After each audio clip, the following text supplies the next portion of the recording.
Ooh.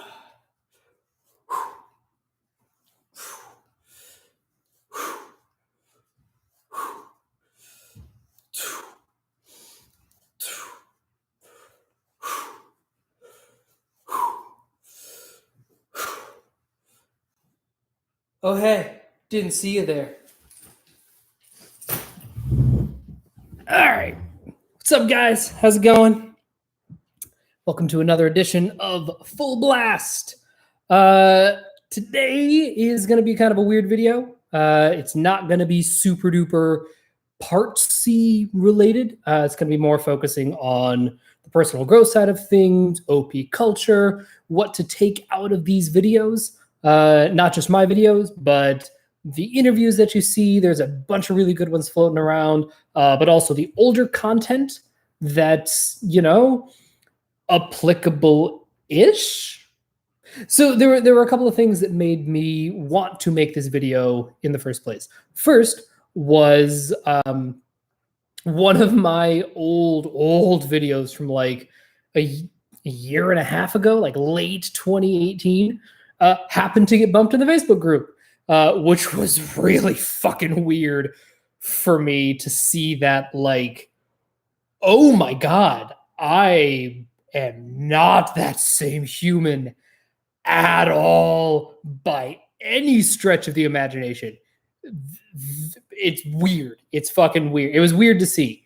But it got me sort of thinking in one sense about, like, how not new objective personality is anymore. Like, it's still new, obviously, in like the grand sense of like what their goals are for it.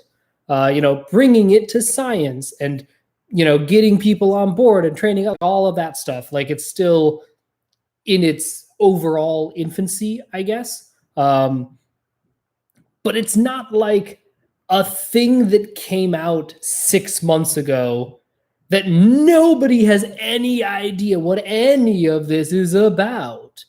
And so as a result, I think it's important that as more people join the community, they start to look at older videos, even these videos, which will likely be dated, 2 years from now. They're going to be like, oh shit, that was clearly a week for this guy. Oh boy. Right. And just sort of general media literacy when it comes to consuming older content, seeing what's applicable, seeing what isn't, because quite frankly, there are videos that Dave made back in 2012, 2013 that aren't terrible. They're not terrible. It doesn't, the stuff doesn't totally hold up, but like, it's not pure garbage. And I think about, some of my older articles, like from RDR Labs that I wrote, and I'm like, looking back at that, I'm like, okay, would I have written that article now? No. But it isn't devoid of, redemptive value and content and something to glean from it. And, I feel that way about, I'm rewatching The Sopranos right now.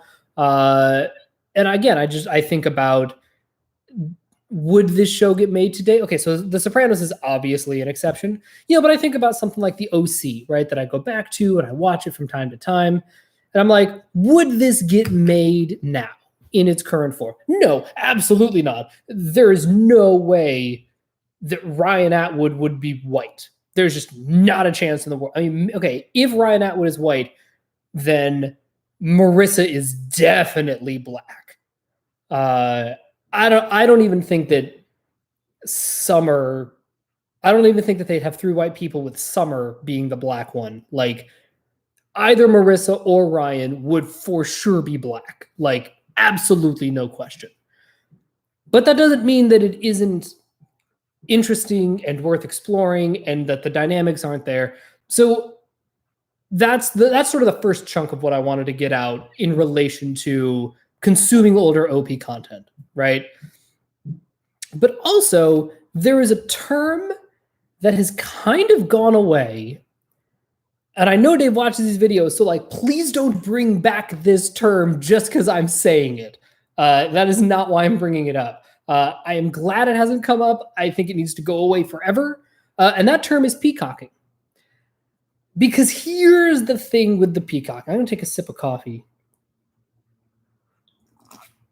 as I fucking narrate what I'm doing like I'm a David Attenborough or something. Anyway, I've started redoing the intros to these videos. The last two videos I did the super douchey, oh, hey, didn't see you there. I was just getting my workout in bit, right? And I do it for a couple of reasons. One, it's just stupid, goofy fun. It amuses me, and so I do it, right? The other reason is like, it isn't all of who I am, but it's also not who I am. Like we talk about like, is he Tony Robbins or Elon Musk? Okay, well, he's not Tony Robbins. So I can comfortably put him at least on the Tony Robbins half of the board, right? It's that sort of thing. And it's also something that like is still in the process of developing in and of itself, right? So like my, what I would affectionately call douchebag mode, that's just like, yeah, I live in Hollywood and I go to the gym 5 times a week. And I was actually, for breakfast today, I had some bacon and I had a couple of eggs and then some coffee. But then I also got these new paleo pancakes, and they're really simple. You just add water, and it's like, totally grain free and, high in protein, really good for the digestion. And, just trying to do that clean eating thing. Like, is that all of who I am? No. Is that absolutely what I have eaten today because I'm like keto-ish? Yup, sure fucking is. And I don't think I need to, I don't think it serves anybody to pretend that that isn't a shade of who I am and what my personality is. But I think back to like, if I had done this intro 2 years ago, right? Not just when I was still learning OP, when OP was still newer, when the community was still like actively trying to form and sort of find its own approach and view and philosophy about whatever, and that sort of thing. The immediate comment from the top would be, nice peacocking your SE, bro. We see through you. And it made me think about like how much of the earliest OP content, again, partially from myself, but a lot of it from Dave and Shan, a lot from just the community in general, was predicated on most people can't see themselves clearly. Is that still true? Probably. But I do think that we need to redefine for ourselves what seeing ourselves clearly really means. Because, look, again, part of this is because I do comedy. Being a comedian inherently requires a meta awareness. And to be able to playfully make fun of yourself, to be able to take your point of view and create an interesting character out of it, whatever it is, that whole comedic process requires an alarming amount of self-awareness. And I think it's why you see in a lot of stand-up comedy, like mental illness in the stand-up community is like a very real problem. Like it's a very real and documented issue because, whether it's, chicken or the egg, like those who are self-aware go into stand-up comedy because it's a way to sort of exercise those demons. Or if it is the act of doing stand-up forces a kind of self-reflection that can be extraordinarily painful. And again, because I am part of, partially in that community, in the writer community, in the artist, whatever community, I do feel that I am at an advantage just because of that forced self-reflection. But I also don't think that I am alone in this. And I see lots and lots of different pockets of the internet doing this process, albeit in different ways. I think that just the general level of self-awareness that Western culture as a whole has is just leaps and bounds above what it was in 2010. 10 years ago, like it just wasn't even the same. And I think that it makes sense that way. Like, my God, yes, okay, granted, I was in my early 20s in 2010. No, I was in my mid 20s. Oh boy, we're getting up there because I'm now in my mid 30s, so I'm in my mid 20s. But like, I was like in my mid 20s, living in New York, just like living it up, living the life. So, like, is that part of why I was kind of a dopey idiot? Sure, absolutely. But a bigger part of it is that the internet just wasn't what it is now. And just like news media wasn't what it is now. And so it wasn't pummeling you in every direction to be aware of so many things. And it wasn't causing this necessary reaction of, okay, this is too much intensity. I cannot, like, my brain cannot process this much aggression and forced self-reflection in real time. I can't do it. I cannot live in the world and be open to all of this data that's just, smacking me in the face. Again, part of that is my demon SE, but boy, do I see it with a lot of the lead OEs as well, right? Because they're like, I can't, all of this stuff I'm taking in, but I can't organize it. I don't have the time to organize it or process it, right? So regardless of what your savior or your demon is, you're going to be getting hit, from all these different angles and being forced to like absorb and process and do all the shit, and you just can't do it. So what ends up happening is, just out of self-preservation, you end up forming these little mini clumps and mini groups and mini bubbles within a much larger bubble, just to be able to like get through the day without feeling like you are completely adrift, right? And so I think that that's why, even if the response is still to maybe turn inward a little bit, or to turn towards media that already confirms a pre-existing worldview rather than one that challenges it, I think that just the act of being pummeled, the awareness that if I step out of my bubble, I'm gonna get my ass kicked, right? Just that awareness forces more self-reflection than was forced in 2009, 2010, when the world just didn't work that way. The world just didn't move that fast.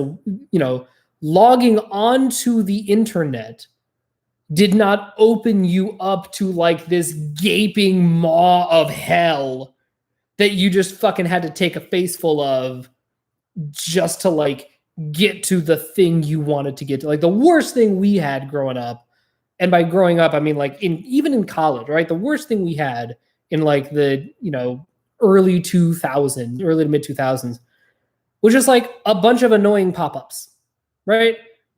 They like stimulate the brain. You're like, oh fuck, that's a lot, and then you like X out of them, and then they go away.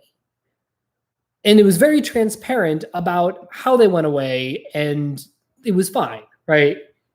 You were momentarily pummeled, but it wasn't like, it was like win a new iPhone, but that's really easy to detach from. It wasn't like your identity is at stake because of what this presidential candidate said. Like, that's a very different level of targeted aggression, right? But I bring all of this up because you did not have to have anywhere near the level of self-awareness just to get through the day in the early 2010s and beforehand as you do now. And so I think that a lot of what Dave and Shan experienced was the fact that, oh my God, the world just didn't force self-reflection on us, because boy, oh boy, that is not what the 90s were about. Even like the 2000s, you really could go all in on your saviors pretty friggin' easily, depending on what they were.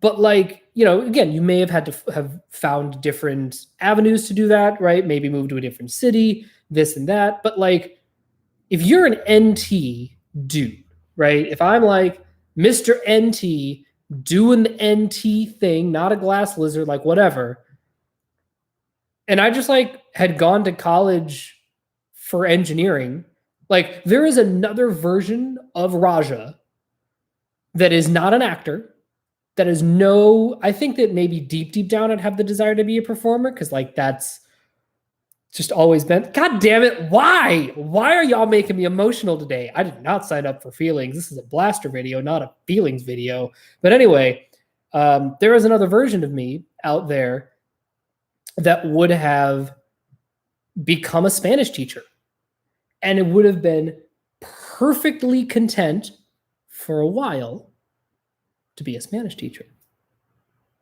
I'm getting verklempt. God damn it. Why do you do this to me? This is all your fault. You made me do this. Unfucking believable. But what I'm saying is, that was a very real possibility if the acting thing didn't work out. If it NT didn't work out for me, I could have got all in on the like, man, you know what? I'm not vibing this. I think I'm just going to get my Spanish degree, get good at Spanish, and I'm going to go back, move back to Albuquerque to teach Spanish at my old high school, or move somewhere else and, be a Spanish teacher wherever there's a need for it, and settle down and work at the same school for 30 years and be very comfortable and be very happy. And then boy, oh boy, what I would have paid for it. I would have paid for it bad. Because what would have happened is at 32, 33, whatever, the world would have moved on, right? The world would have gotten faster. I would have had those Moana vibes, right? And I would have, been looking out and see the line where the sky meets the sea. It calls me, and I would have fucking been doing this anyway. I would be where I am right now, no matter what, but just with a lot less experience, or a very different experience, right? I would not have come here armed with this SF awareness, and I would have to learn all of that from scratch on the fly as soon as I sat down, right? And I think that, the amount of self-awareness that I see in the community is really, really high. Like, maybe not, perfect Buddha level self-awareness, but like, it's pretty goddamn good. And I see it not just in the personality community, but even in like the other different various cohorts I see. I have a very, very good friend of mine. He is like super corporate bro. Works in HR, has worked in HR his whole life, is phenomenal at it. Like, he is, again, I've mentioned him before, he's the kind of person who you look at him and you're like, why can't all HR people just be you? Because you're so fucking good at it, and being able to just execute all the mechanics of it, but have so much heart and compassion, and to be able to do the job that he does at the level that he does it is not easy at all. But he is somebody who I would consider has been rewarded for his saviors. And I'm pretty sure that he has masculine SI as a savior.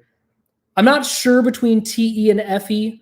I am pretty sure that he is an ESTJ. It could be an ESFJ, but like kick-ass blaster, man. Fucking MF goofball. I think he has feminine TE at the top. masculine SI as his savior. Lot of sleep energy too. Like he's really kicking ass in life, but he has been rewarded for using his saviors a lot. And even he has always had an extraordinary sense of self-awareness just by virtue of when, like, again, I think he's like a year older than I am, but like we're about the same age. We're all in our mid-30s, and just life forced us to have a lot of self-awareness in a way that Dave and Shan just had to work harder for. They had a much bigger tidal wave in their 30s because in their 20s, the world just didn't move as fast.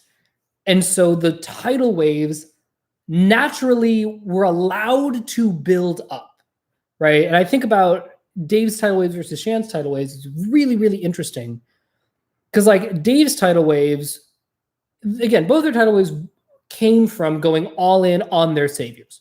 Absolutely, 100%, no question whatsoever. But there's different flavors to it, right? And it was like for Dave, going all in on his idea and his inner sleep perfect world. And then, but the world just didn't force him out of that cocoon, so that when he did emerge, it was like, oh, fuck. Oh, I'm really, oh God, what the hell have I been doing? I thought everything was perfect. I needed to get out of my shell. Like I needed to be proactive to get out of my shell, right? Shan's, again, I don't know Shannon as well, but what I have gleaned is that her tidal waves, again, they're very tribe and self, and it was very like all of these social issues in her friend group and whatever, slowly building up over time. And then finally, once the dam broke, it was just, oh yeah, no, we've actively been excluding you because we don't like you. And it's just like, oh, fuck. What even was happening for the last 20 years, last 10 years of my life? Those conversations weren't forced to the forefront of everybody's consciousness to have those hard conversations or to actively ignore those conversations, right? And I think that where we're at now, culturally, regardless of the bubble that we're in, this sort of ties back to my earlier point of like, whether or what we choose to do about our self-awareness, that's still up to us. But I think that we're at a point now where you can't be oblivious. Or you can't be accidentally oblivious. Maybe that's a better term. Because you can certainly keep burying your head in the sand. 100%. I do it every day. It's fucking delightful. But I'm conscious, like I'm aware that I'm doing it, right? I am aware of the fact that I could be confronted with this, and I'm making the active and mindful choice to bury my head in the sand because I am not ready to deal with that. But it's not, I'm going to bury my head in the sand and pretend it's going to go away. I just don't see that. I don't see that in any of my cohort, whether it's in the personality community, like the corporate-y community, whether it's the arts community, the nerd community. Like, yes, there's some overlap, but like it's a pretty disparate group of people in my bubble. And certainly my friends in New Mexico, a lot of them work in sales, a lot of them work in PR and advertising or financial advice. Like I'm seeing this a lot of places with people who are younger than Dave and Shan. And so the reason that I'm making this whole video, the reason that I'm even talking about all of this is I think it's important to understand where Dave and Shannon are coming from, especially in their earlier videos, and how much they saw their own journey reflected in others by virtue of just who they were typing and the people that they were typing and looking around at their own cohort. I think it's absolutely reasonable for them to have seen correctly at scale that most people can't see their demons, that they have to, they talk a lot about taking responsibility. You got to take responsibility for your demons. And I think that a big part of that comes from their own experience of the world didn't force me to do it soon enough, and I wish it had.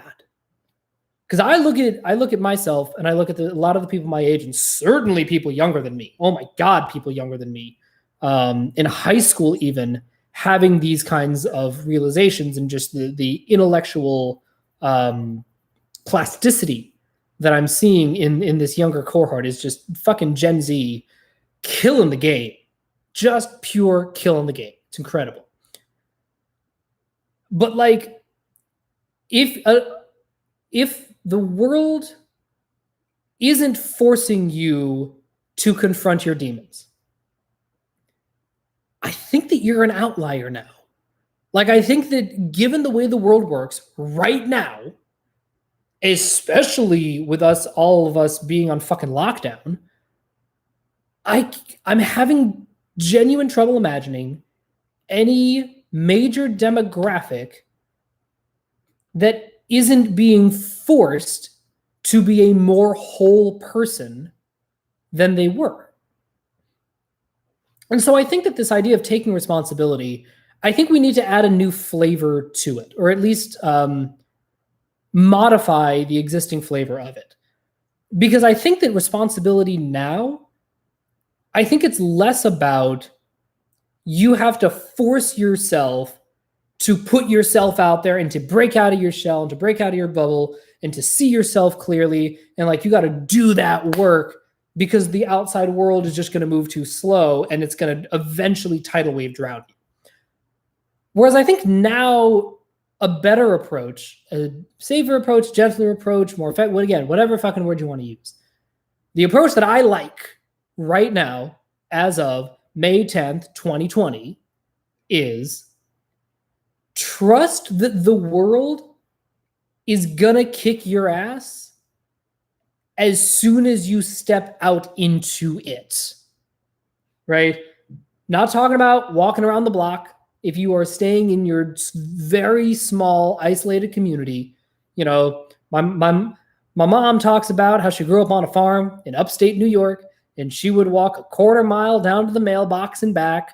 Like, obviously, yes, you got to get outside of that. Like, once you get past the mailbox, right, you do not have to go very far to get your ass kicked. And I think that that's a big difference, because before, there was a really clear gradient of like, this is what I do in my house, right? These are the rules. This is the behavior. This is the certainty, uncertainty. This is the tribe and connection. Like, I have my little microcosm in my home, you know, with my mom, my dad, and my sister, the four of us doing the thing, right? And then outside of that, right, now we're talking about the neighborhood. Okay, still probably generally similar values, similar setups, just because of, you know, if we're talking about like the archetypal, whether actually, you know what, no, it fits with like, whether it's like an apartment living situation or a suburban situation or rural, like whatever your, you know, not quite immediate circle is, right? Whether it's, you know, aunts, uncles, and cousins, or close family, friends, and neighbors who live nearby, whatever. Now you're starting to expand your worldview a little bit, but not much. And then when you go to school, then there's a pretty big jump, because now you got people from different neighborhoods. Maybe some kids get bussed in if you're in a better school district, whatever, right? And then you go into the job world, and that is a little bit bigger of a bubble, right? So slowly, you're getting more and more comfortable. Like, you really can test the waters to be like, woo, okay, I'm practicing having these uncomfortable conversations very, very slowly, but I have to really force myself to expand my worldview because of how easy it is to stay, you know, in my little neighborhood, in my whatever town hall meeting. I got to really make an effort to take responsibility to get out there and get my ass kicked. Whereas now it's like, home is one thing, and then you are immediately thrust into like turbo the world. Like, there's no middle ground of like easing you into being bombarded by every possible opinion. And I think that that's a really important distinction. And I think that even within individual communities, it's hard to find people who don't disagree with you. And what'll end up happening is if you when you can't take that, if you can't take that, and if you just need to partition off certain toxicity people, whatever, like that's a totally separate video. But like there's no version of being out there in the world and being on the internet and living that isn't going to force this kind of self-awareness. Which, to bring it back to my douchey opener and my tank top from UCLA, go Bruins. I'm a lifelong UCLA fan. Don't ask me why. Moana vibes in the air out here, I guess.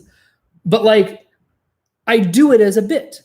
I've gone through the whole process of, I know this is douchey, but it amuses me. It's also kind of fun, and it's unusual in this typology space to have somebody who does this. When I do game night, right? I play Jackbox on Fridays with a group of friends. Super fun. But what I'll do is during the role play game, where it's like you have to assign roles to different people, and you get points based on if you guess correctly relative to the other people. What I will do is, for your profile pic, you have to take a little snapshot, you draw yourself. I'll give one of these, right? I will give the shocker and a smirk in this profile picture. Why? Because it makes me easier to type in the game. And so I know that just visually, they're going to see Douchebag Raja, and that I can confidently go, okay, so they're going to see me as the douchebag of the group. So great. So if they see me as the douchebag, then this person has to be this other role. And I don't always do well because I don't know this group super well, but it's deliberate. It is not, I don't actually think this is cool. Like, no, I haven't, even back in 2007, when I would like clown at frat parties with the triple popped collar, I had the sideburns and the sideways hat. And like, there's a picture of me going like this. Even back then, like, I knew that it was a joke. Like, I wasn't being serious about it. I wasn't actually peacocking my SF. I was like clowning and commentating on it. I was not great at the commentary angle.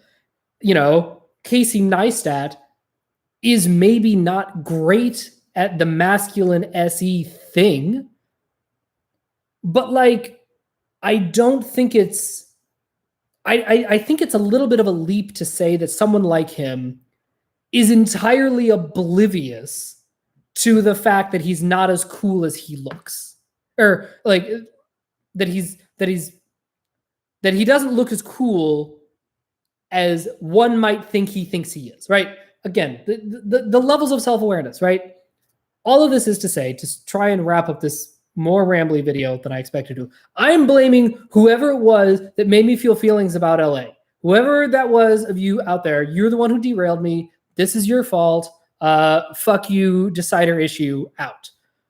But to sort of try to tie it all up, I think it's important that when you are watching older content, when you are thinking about the people that they're talking about and their life struggles, consider the fact that when they're talking about somebody who's 40, right? How old is Tom?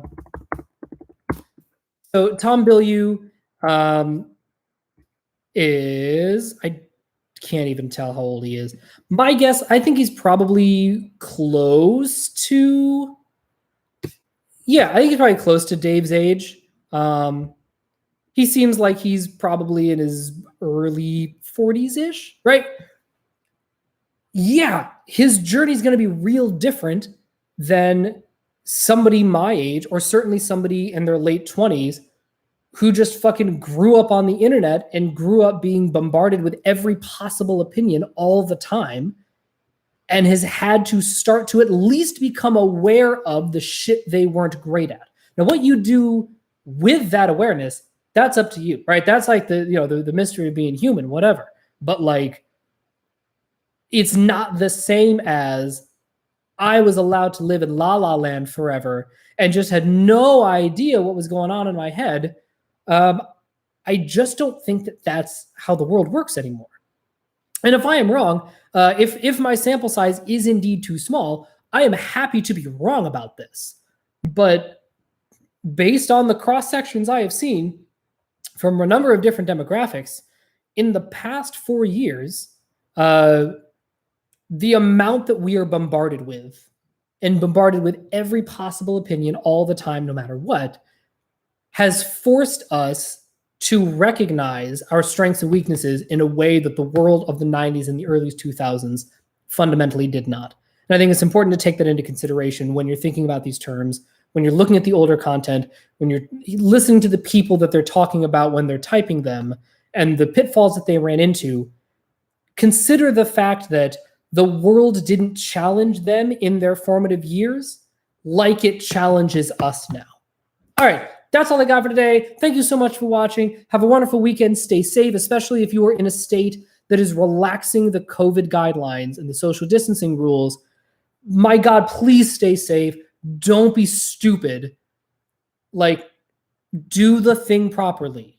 Don't get antsy and like fucking go off the deep end. We're easing back into this. Life is slowly starting to shift back into something resembling normal, but it's never going to be like what it was. And we just have to gently ease our way into all of this new, very uncharted territory. All right. Thank you so much. Have a wonderful day, and I will talk to you guys later. Bye.